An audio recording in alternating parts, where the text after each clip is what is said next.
हमारे आत्मीय जन आए हैं और चूंकि ये सब लोग हमारे जो संस्कृति है उधर का हमारा जो भाषा है, देखो क्या भाषा बोलते हैं हम लोग, है ना, तो सब लोग उसी तारतम्य में है और सब बढ़िया। बैठो, मैं आप लोगों के लिए एक बढ़िया भजन सुनाता हूँ, फिर आप लोग जाना, क्योंकि आप लोग बहुत से काम के लिए आए हैं, आप लोग अपने सारे कार्य संपादित करना।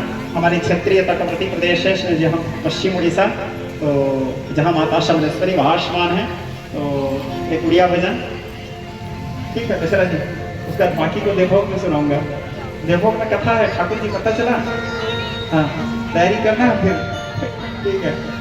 हाँ काला कानू हो